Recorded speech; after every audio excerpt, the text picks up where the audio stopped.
حضرت سیدنا علی المرتضی رضی اللہ تعالی عنہ سے مروی ہے، رسول کریم نے ارشاد فرمایا اذا کانت لیلۃ النصف من شعبان، حضور نے ارشاد فرمایا جب شعبان کے نصف کی رات آئے فقوموا لیلہا وصوموا نہارہا، تو راتوں کو قیام کرو اور اس کے دن کو روزہ رکھو۔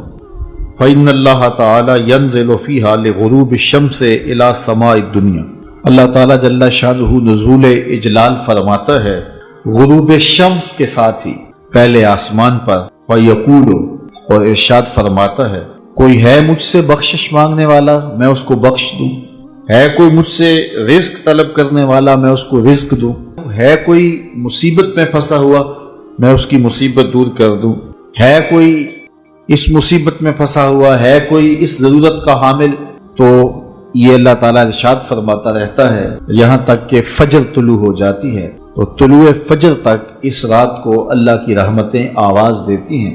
آج کی بابرکت شب نور، شب برات کے نام سے معروف اور مشہور ہے۔ اس بابرکت شب کے دامن میں اتنی برکتیں اور اتنی رحمتیں ہیں کہ اللہ جل شانہ گناہ گاروں کو جہنم کی آگ سے آزاد فرما دیتا ہے۔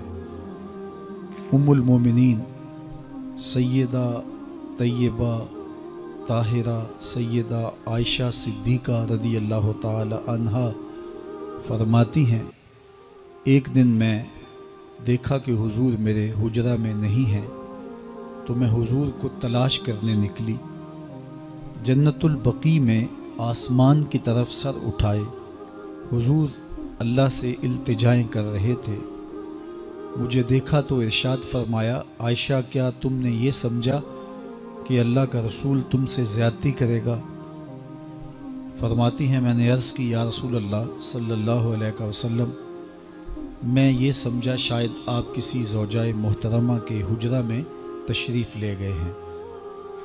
فرمایا آج لیلۃ النصف من شعبان، شعبان کی 15ویں رات ہے، درمیانی شب ہے۔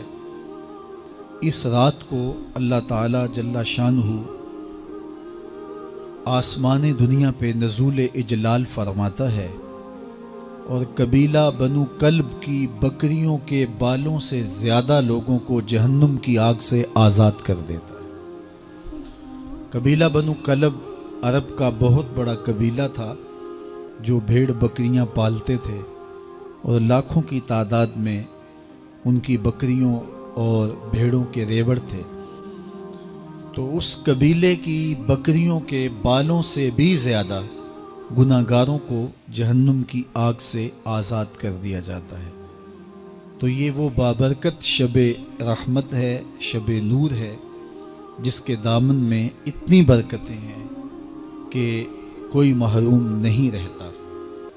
صرف وہ بد نصیب لوگ جو شرک میں مبتلا ہیں، جو سخت کینہ پرور ہیں، جو قطع رحمی کرتے ہیں، قاتل ہیں، عادی شرابی یا بدکار ہیں، انہیں اس مبارک رات میں محروم رکھا جاتا ہے، ورنہ اللہ کی رحمتوں کا عموم اس بابرکت راتوں میں اس قدر ہوتا ہے کہ کوئی گناہ گار جو اس کے حضور ہاتھ دعا کے لیے اٹھاتا ہے اور اپنا دامن پھیلا کے اس کی رحمتیں مانگتا ہے، اسے محروم نہیں رکھا جاتا، بلکہ اللہ سب گناہ گاروں کو جہنم کی آگ سے آزاد کر دیتا ہے۔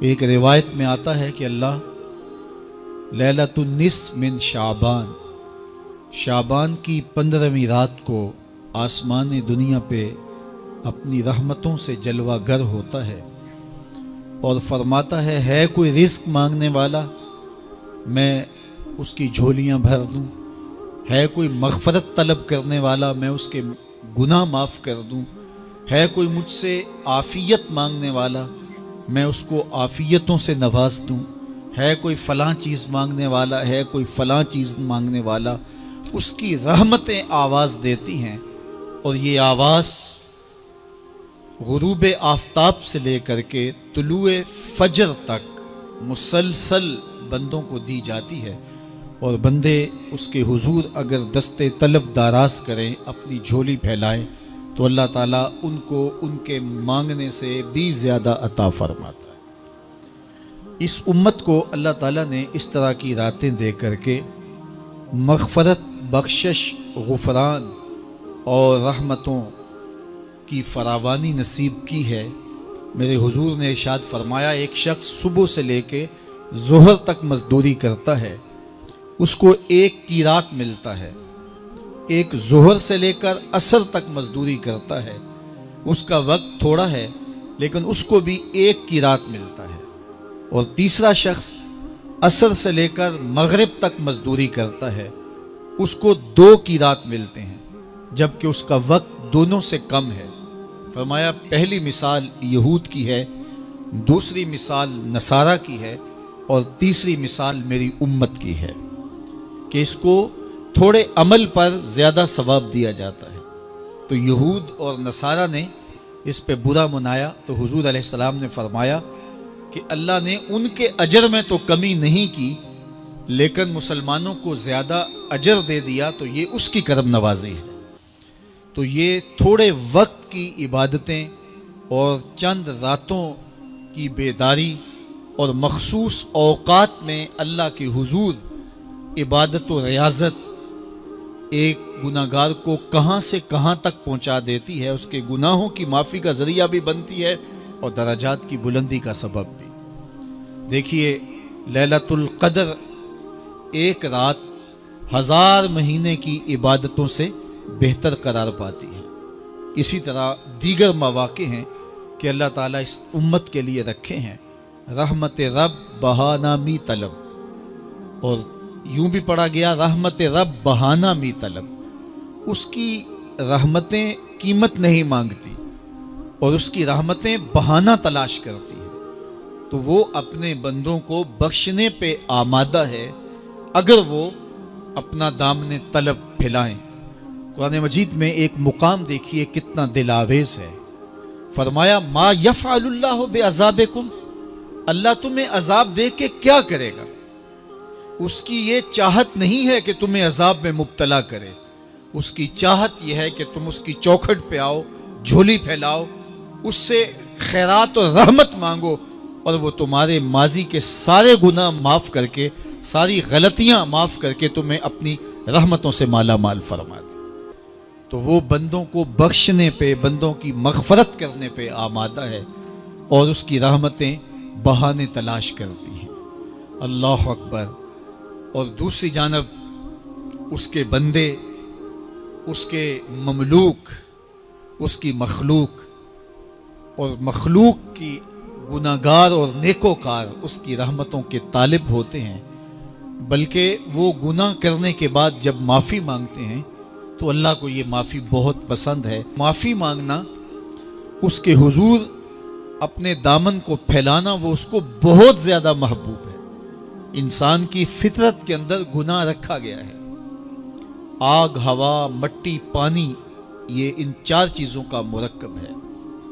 اس کے جو عناصر ہیں اس میں کبھی اعتدال قائم نہیں رہتا، اور اس سے گناہ سرزد ہو جاتے ہیں۔ گناہ کرنے کے بعد بندے کا اس گناہ پہ اصرار کرنا، اڑ جانا، ضد کرنا، توبہ نہ کرنا اللہ کو یہ پسند نہیں، لیکن اگر اس سے گناہ سرزد ہو جائے تو پھر وہ توبہ کر لے تو اللہ کو یہ بہت زیادہ پسند ہے۔ جو اس سے ہو سکے نیکی وہ اللہ کے حضور پیش کرے، لیکن اس کے اندر جو شر رکھی گئی ہے، اس کے اندر جو قوتیں گناہ کی رکھی گئی ہیں، اس سے اگر اس سے گناہ سرزد ہو جائے تو پھر وہ اللہ سے توبہ کرے، اللہ کی طرف رجوع کرے، تو اللہ اس کی توبہ کو نہ صرف قبول کرتا ہے بلکہ اس کے گناہوں کو معاف کرتا ہے اور گناہوں کو بدل کے نیکیوں میں تبدیل کر دیتا ہے۔ جب گناہ نیکیوں میں تبدیل ہو گئے تو جتنا بڑا گناہ گار تھا اتنا بڑا نیکوکار ہو گیا۔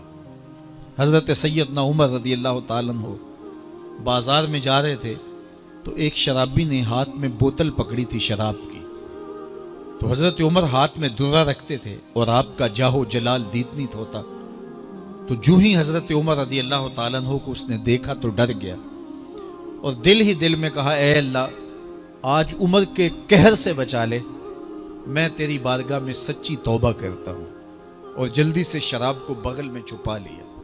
اتنے میں حضرت عمر سر پہ پہنچ گئے اور گرج کر کڑک کے کہا کہ یہ تیری بغل میں کیا ہے؟ چونکہ اس کو بوتل چھپاتے دیکھا تھا تو وہ ڈر گیا اور ڈرتے ڈرتے کہنے لگا حضرت یہ سرکہ ہے۔ اب تھی تو شراب، لیکن ڈرتے ہوئے بولا حضرت سرکہ ہے۔ تو حضرت عمر نے کہا نکال۔ جب نکالا تو شراب نہیں تھی، واقعی سرکہ بن چکا تھا۔ تو جب اللہ کے حضور کوئی توبہ کرتا ہے، اللہ اس کے گناہوں کو بدل کے نیکیوں میں تبدیل کر دیتا ہے۔ حدیث پاک میں آتا ہے کہ قیامت کے دن اللہ ایک شخص کو کہے گا کہ اپنا نامہ اعمال پڑھ، تو وہ نامہ اعمال پڑھنے لگ جائے گا۔ تو نامہ اعمال کے اندر چھوٹے گناہ بھی ہوں گے، بڑے گناہ بھی ہوں گے۔ تو اللہ سے حیا کرتے ہوئے، شرم کرتے ہوئے وہ بڑے بڑے گناہوں کو چھوڑتا جائے گا اور چھوٹے چھوٹے گناہوں کو پڑھتا رہے گا۔ جب وہ سارے گناہ پڑھ چکے گا اور کتاب ختم ہوگی تو اللہ تعالیٰ اسے فرمائے گا میرے بندے تو نے یہ جتنے گناہ پڑھے ہیں میں نے سب کو بدل کے نیکیوں میں تبدیل کر دیا۔ تو بندہ کہے گا اللہ ابھی تو میرے بڑے بڑے گناہ رہتے ہیں جو میں نے پڑھے ہی نہیں۔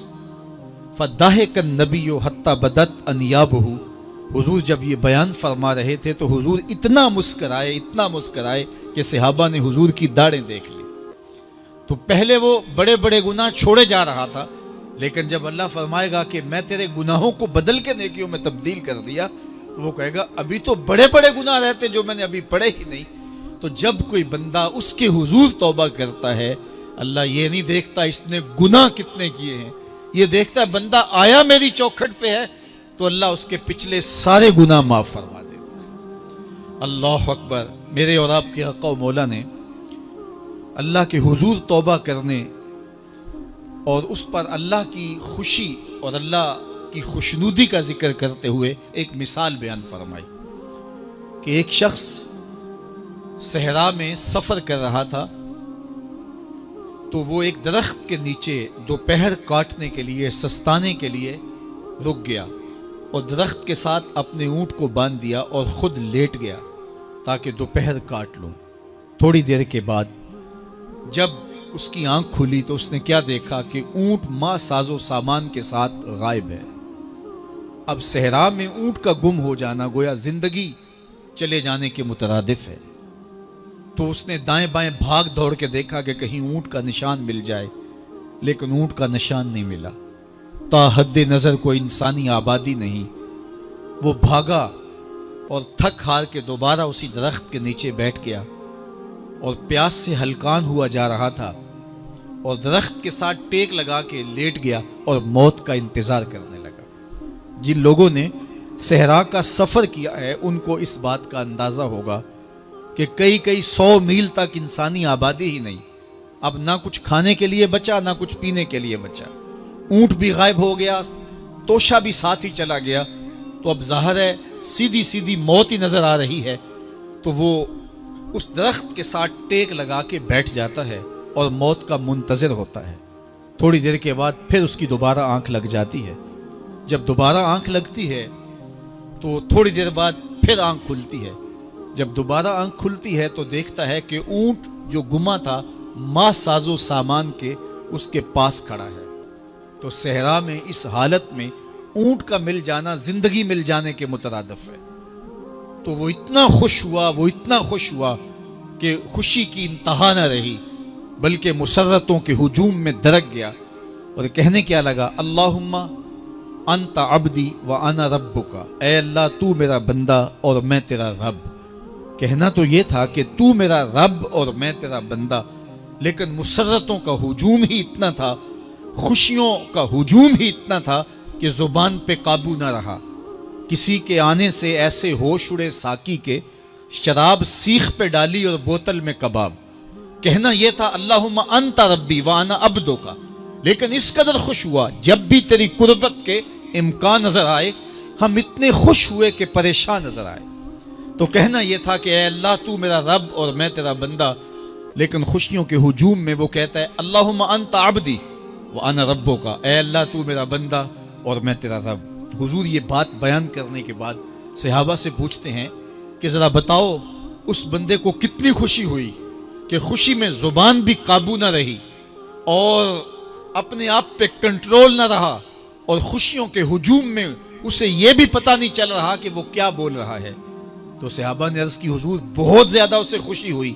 تو میرے حضور نے یہ بات کرنے کے بعد ارشاد فرمایا جس طرح اس کو گما ہوا اونٹ ملا اور اس کی خوشی کی انتہا نہ رہی، تو فرمایا جب کوئی شخص توبہ کرتا ہے اور اللہ کے حضور پلٹ کے آتا ہے، گناہوں سے معافی مانگ کے اس کی دہلیز پہ آتا ہے، میرے حضور نے فرمایا اللہ اس سے بھی زیادہ خوش ہوتا ہے کہ میرا بندہ میری چوکھٹ پہ آ گیا۔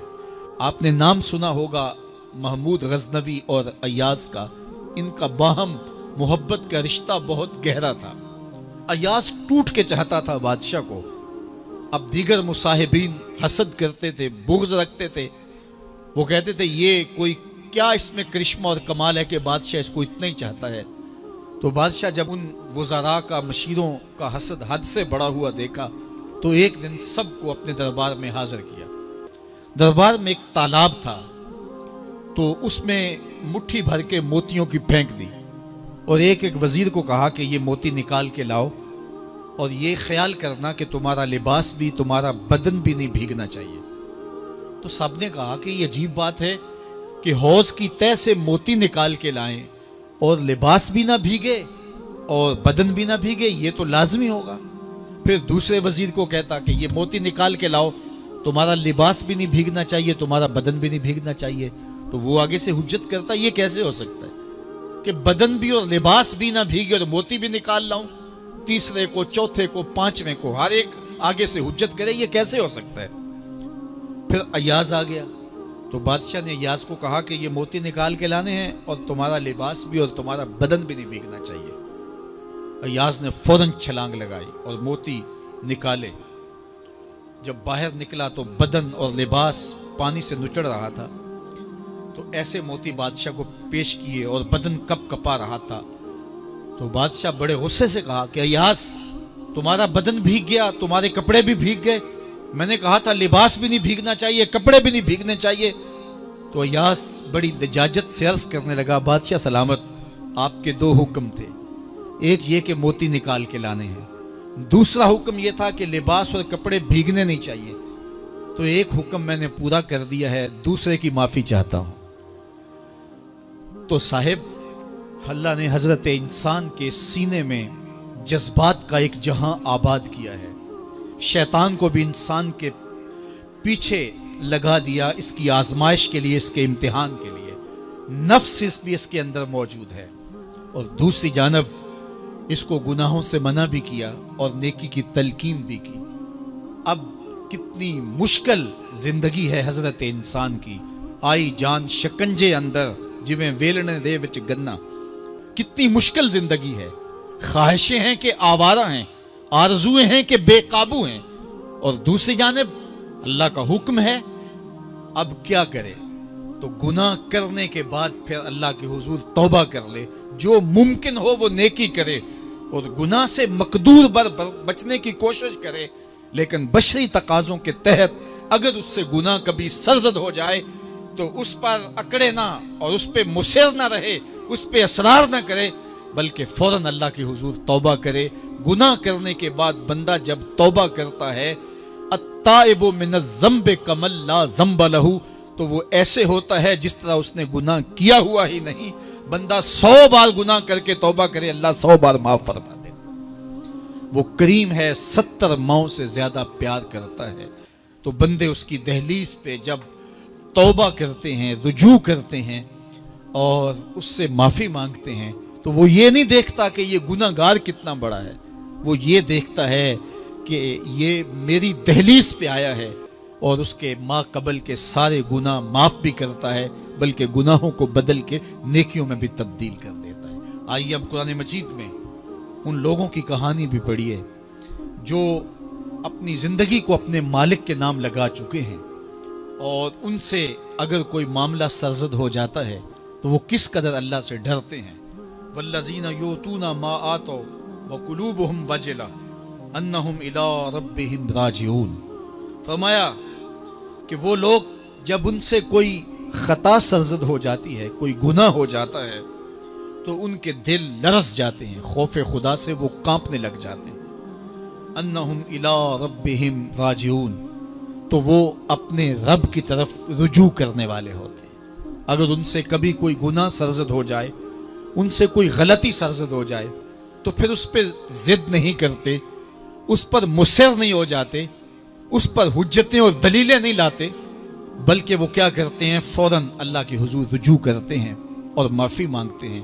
اور اللہ کو یہ بہت پسند ہے کہ کوئی مجھ سے معافی مانگے، اور اللہ انہیں معاف کر دیتا ہے. اللہ اکبر. حضرت عبداللہ ابن مسعود رضی اللہ تعالیٰ عنہ فرماتے ہیں کہ مومن کی یہ شان ہے کہ جب وہ گناہ کر بیٹھے تو وہ یوں محسوس کرتا ہے جس طرح پہاڑ تلے آ گیا ہے.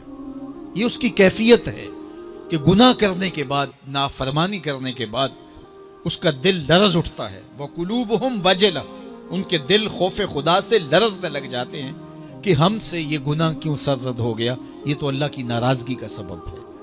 تو حضرت عبداللہ ابن مسعود فرماتے ہیں یوں محسوس کرتے ہیں جس طرح پہاڑ تلے آ گیا ہے، اور پہاڑ ابھی گر جائے گا اور انہیں کچل دے گا. تو وہ جلدی جلدی تلافی کرتے ہیں، توبہ کرتے ہیں، رجوع اللہ کرتے ہیں تاکہ ہمارا گناہ معاف ہو جائے. اور منافق کی مثال بھی بیان کی گئی. جب وہ گناہ کرتا ہے تو یوں محسوس کرتا ہے جیسے بدن پہ مکھی بیٹھی تھی، ہلکے اشارے سے اڑا دی. سویر سے لے کر شام تک کتنی بار ہم اپنے بدن پہ بیٹھی مکھیاں اڑا دیتے ہیں، اور ہمیں شام کو یاد بھی نہیں ہوتا کہ یہ عمل ہم نے کتنی بار کیا ہے. میں اور آپ اپنے اندر اتر کر کے دیکھ سکتے ہیں ہماری کیفیت باطن کیا ہے. نمازیں چھوڑی، جھوٹ بولا، غیبت کی، چغلی کی، کسی کا دل دکھایا، کسی کو تکلیف دی، گالی گلوچ کیا، سب و شتم کیا، سویر سے شام تک کیا کیا گناہ کیے. کبھی خیال بھٹکے، کبھی سوچیں آوارہ ہوئیں، کبھی نگاہوں نے بدکاریاں کی، کبھی زبان نے جرم کیے، اور شام کو ہمیں یاد بھی نہیں ہوتا کہ آج ہم نے کیا کیا جرائم کیے، آج ہم نے کیا کیا گناہ کیے. اگر ہماری یہ کیفیت ہے تو یہ عملی نفاق ہے کہ بدن پہ مکھی بیٹھی اور اڑا دی. اور اگر ہماری کیفیت یہ ہے کہ گناہ کے بعد یہ محسوس ہوتا ہے کہ ہم پہاڑ تلے آ گئے اور اللہ کی ناراضگی ہم نے مول لے لیے، اور جلدی جلدی توبہ کر کے رجوع کرنے کی جانب بڑھتے ہیں، تو پھر مبارک ہو. نہیں تو مجھے اور آپ کو اپنا محاسبہ کرنا چاہیے. ہمارے دلوں پر زنگ چڑھ گئے ہیں، اور ہماری کیفیت یہ ہو گئی ہے کہ گناہ کرنے کے بعد بھی ہم ڈٹے رہتے ہیں. جبکہ زندگی اصحاب رسول کی دیکھیے ان سے بھی کبھی کوئی خطا سرزد ہو جاتی تو وہ فوراً اس گناہ کی تلافی کے لیے حضور کی بارگاہ میں حاضر ہو جاتے.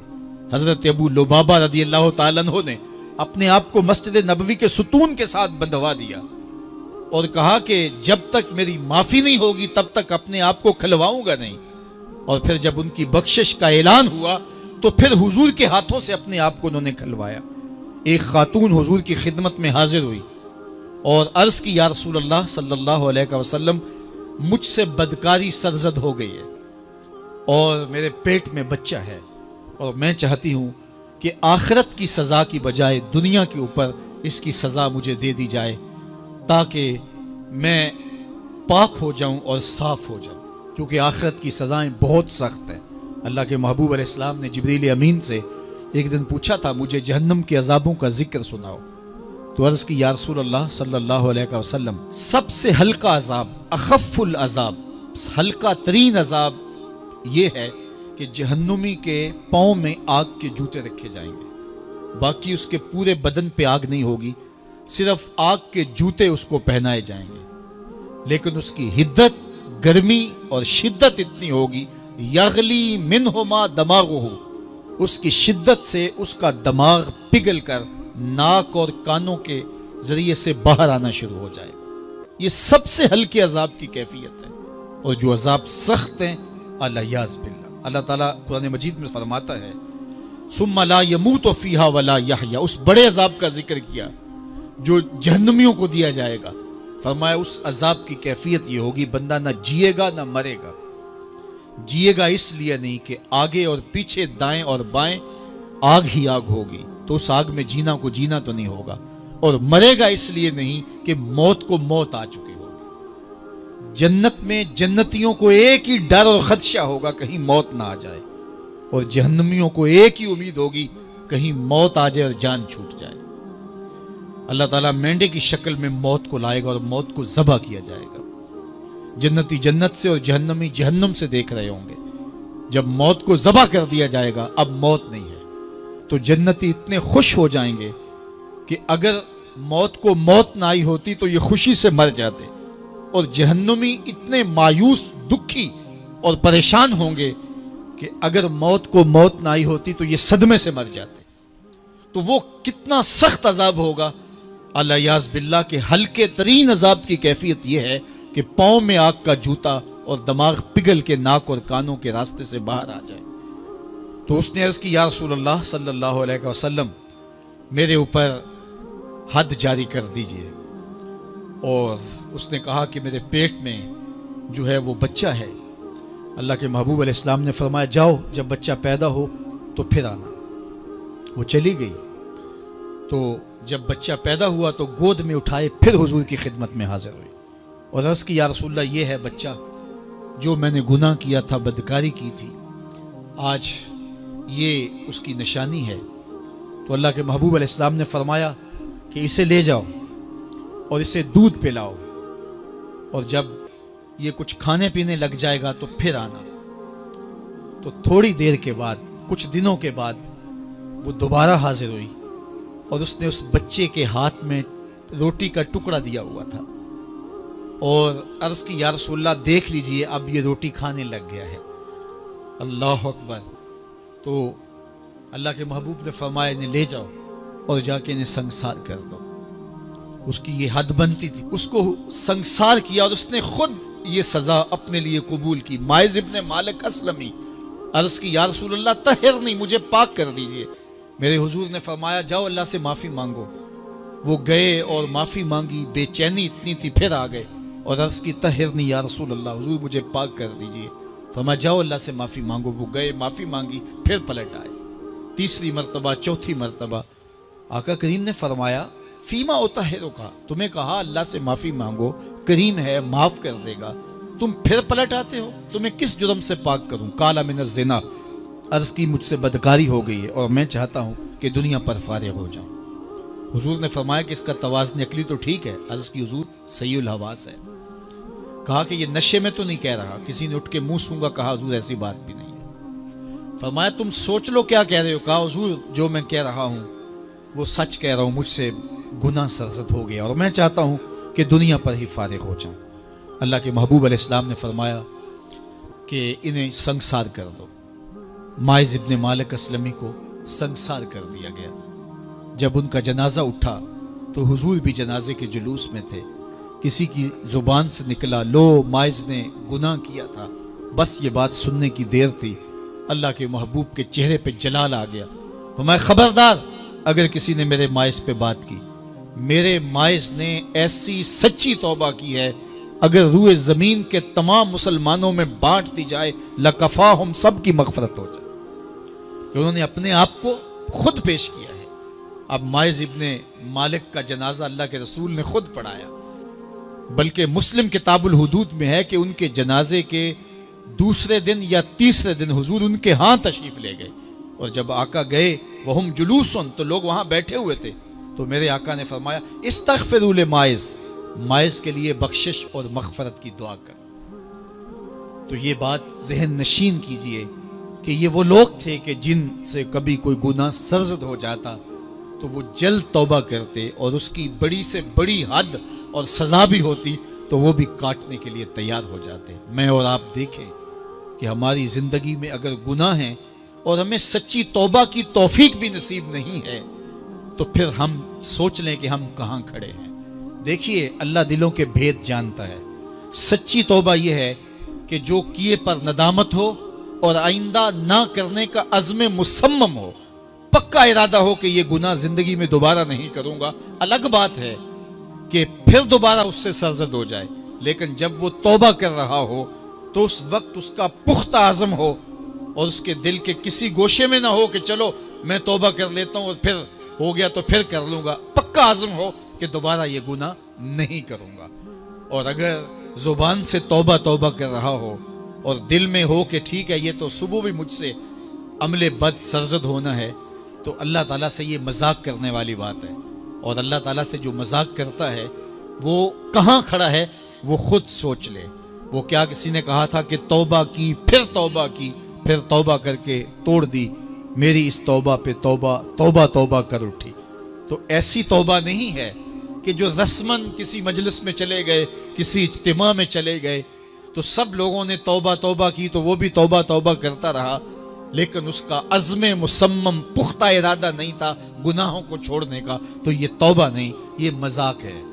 اس لیے اللہ کے حضور سچی توبہ یہ ہے کہ ما قبل کے گناہوں سے ندامت پیدا ہو جائے اور سچے دل سے ارادہ کیا جائے، پختہ عزم کیا جائے کہ دوبارہ میں یہ گناہ نہیں کروں گا۔ یہ الگ بات ہے کچھ عرصے بعد اس سے پھر سرزد ہو جائے، پھر وہ گناہ ہو جائے تو پھر وہ پکی توبہ کرے، تو 100 بار بھی گناہ کرے گا، 100 بار بھی توبہ کرے گا، اللہ 100 بار قبول